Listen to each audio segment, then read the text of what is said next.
열왕기하서 11장 12절에서 21절입니다. 남유다 왕과 북이스라엘 왕이 예후에 의해서 다 죽임을 당합니다. 남유다는 이 아시아 왕이 죽고 나서 그의 어머니 아달랴, 이세벨의 딸입니다. 그 아달랴가 그 왕족들을 전부 다 제거를 합니다. 그리고 왕권을 잡아요. 여왕이 된 것입니다. 7년 동안 손자를 죽이고 왜 이 아달랴가 왕이 됐겠습니까? 자기 어머니 이세벨의 그 우상을 섬기던 그 일을 남유다에서도 공식적으로 할 수 있는 나라를 세우기 위해서, 그래서 북이스라엘에만 있던 바알 이 신당이 18절에 성경에 있는 것처럼 남유다에도 생겼습니다. 맏단이라고 하는 바알 제사장이 그 일을 관장하고 있었습니다. 7년 동안 이스라엘 나라는 하나님의 성전에 예배가 제대로 드려지지 못하고 우상이 온 땅을 덮는 그런 일을 겪게 되어집니다. 그때에 7년 동안 왕자를 보호하던 제사장 여호야다, 그가 대관식을 거행을 하는데 거기가 어디냐? 성전 현관에 있는 야긴과 보아스라고 하는 그 큰 기둥 사이에서 왕관을 씌우고 왕의 즉위식을 하게 되어집니다. 사람들이 기뻐서 소리를 지르고, 그날이 마치 안식이 되었는데 많은 백성들이 좋아하고, 그 소리가 이 아달랴에게 들렸어요. 성전에서 왕궁이 멀지 않은데 이게 무슨 일인가 싶어가지고 호위병도 거느리지 않고 혼자 성전까지 와서 보게 됩니다. 그가 소리를 지릅니다. 이건 반역이다. 그렇지만 누구도 그를 도와주지 않았습니다. 그 자리에서 즉시로 붙들리게 됩니다.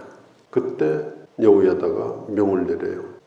하나님의 성전에서 이 우상 숭배자들을, 또 그를 따르는 자들을 죽여서 거룩한 곳을 더럽히지 말라. 그래서 그를 끌어내다가 성전에서 왕궁으로 가는 길에서 그를 죽이게 됩니다. 요아스가 왕이 되었죠. 그것을 온 백성들이 기뻐합니다.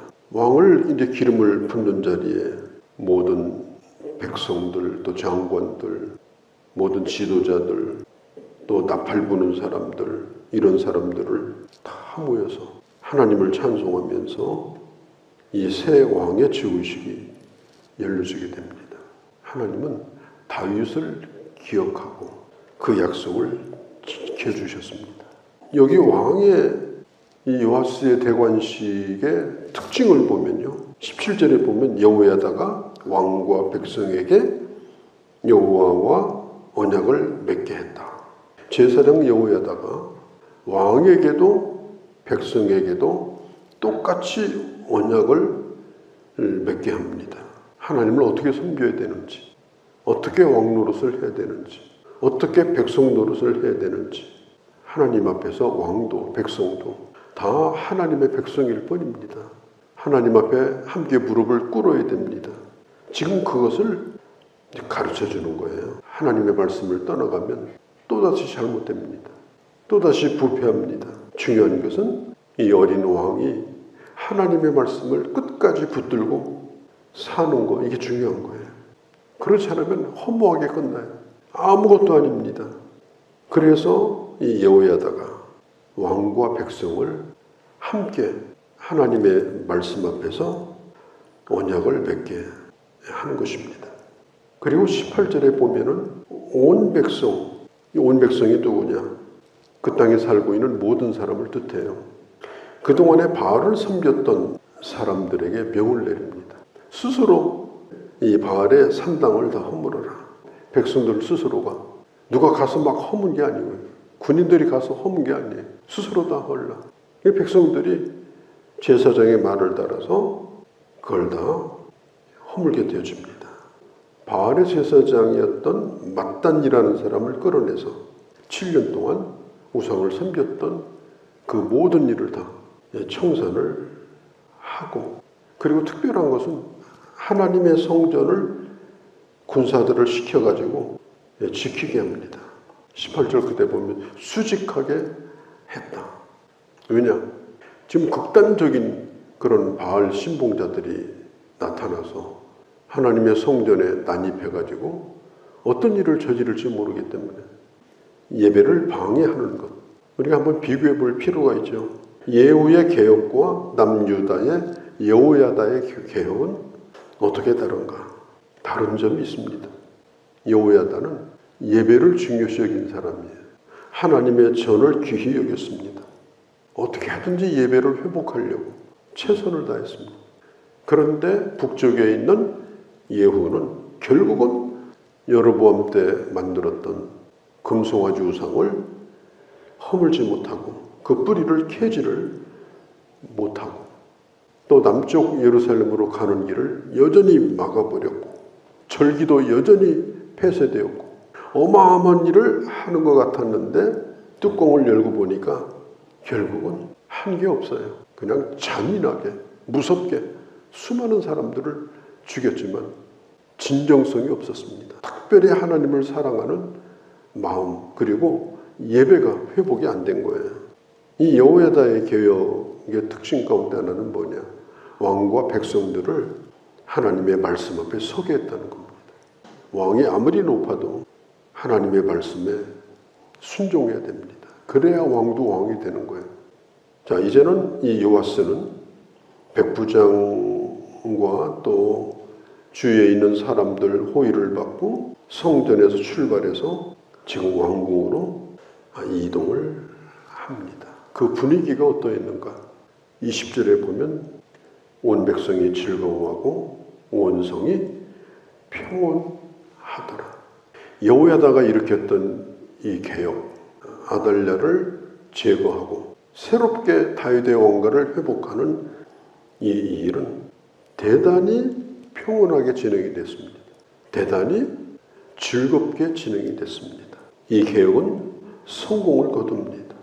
예배가 회복됩니다. 아무 일도 없었던 것 같습니다. 우리가 기억할 게 있어요. 하나님이 하시는 일은 어수선하지 않습니다. 하나님이 하시는 일은 분주하지도 복잡하지도 않습니다. 그게 하나님이 하시는 일의 특징이에요. 조용하게, 질서 있게, 평온하게, 특별히 사람들이 기쁨이 넘쳐서 그 일이 되는 줄도 모르게, 어떤 사람은 그런 일이 일어나고 있는 줄도 모르는 사이에 지극히 조용하게 은혜롭게 진행이 됩니다.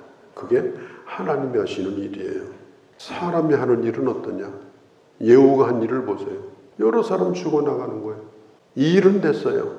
그런데 수많은 사람들이 결국은 영적으로 타격을 입는, 그게 인본주의로 일하는 아주 전형적인 특징입니다. 엄청나게 열심을 내는 것 같아요. 그런데 누군가는 한쪽 구석에서 죽어나가요. 거기서 상처를 받고 거기에서 마음의 어려움을 겪고. 하나님의 일을 할 때 가장 나쁜 방법이 뭐냐? 인본주의로 일하는 겁니다. 알아주고 띄워주고 그러면서 그 일을 진행하는 거예요. 일은 어떻게 되는지는 몰라도 그 일에 편든 사람, 편들지 않은 사람, 네 편, 내 편, 뭐 이런 식으로. 그게 인본주의의 아주 전형적인 특징입니다. 요즘 정치가 시끄러운데 정치가들이 하는 첫 번째 일이 뭐냐? 네 편, 내 편을 가르는 거예요. 어떤 정치인이든지 네 편, 내 편이 없는 정치인은 성공하지 못해요. 네 편, 내 편이 없이 나는 다 좋다. 국회의원 떨어져요. 그런 사람은.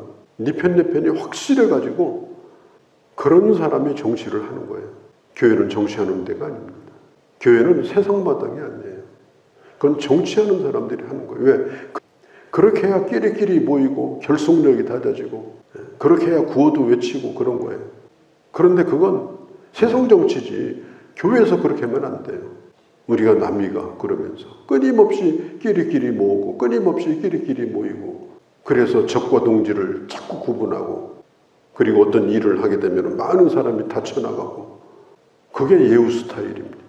하나님의 일은 되는지 안 되는지 모르도록 열심히 일한 사람은 일할 수 있는 교회가 있어서 감사하고 일하지 못한 사람은 그때 마침 그런 교회가 안 돼서 못한 거고 그렇게 이해하시면 되는 거예요.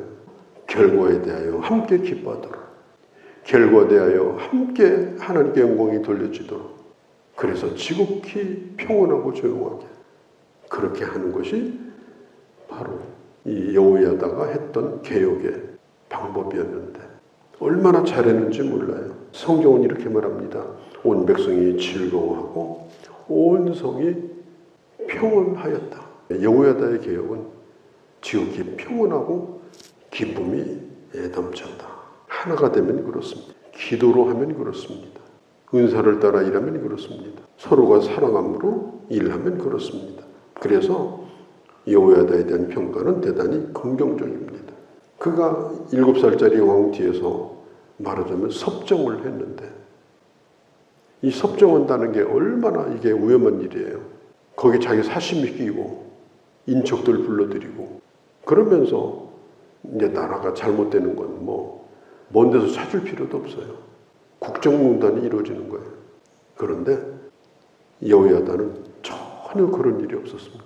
그가 죽었을 때 백성들이 몹시 슬퍼했고 왕들이 붙이는 묘실에 그가 장사 지내게 되었다.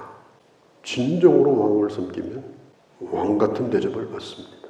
진정으로 선지자를 대접하면 예수님 말씀이에요. 선지자의 상급을 받습니다. 진실한 섬김, 그 섬김의 끝은 죽을 때까지도 영광스러운 것이다. 오늘 이걸 우리가 보게 되고 오늘 여호야다의 개혁을 보았습니다. 요아스라고 하는 7살짜리 왕을 세우는 일에 있어서 깨끗한 마음으로 겸손한 마음으로 오로지 백성들의 영혼을 생각하고 예배를 회복하는 일에 전심전력하며 죽을 때까지 왕을 섬겼지만 결국 그는 왕의 묘실에 들어가 묻히는 그런 영광을 맛보았습니다. 우리가 하나님의 일을 하고 섬기는 데 있어서도 이렇게 아름다워서 하나님의 교회가 즐겁고 하나님의 교회가 평안하고 그런 가운데서 하나님의 교회가 부흥되어지고 너는 할 것 없이 은혜를 받고 하나가 되어지고 그리고 세상을 향하여 힘있게 하나님의 나라를 확장해가는 그런 우리 교회가 되게 하여 주옵소서. 우리 주 예수님의 이름으로 기도하옵나이다. 아멘.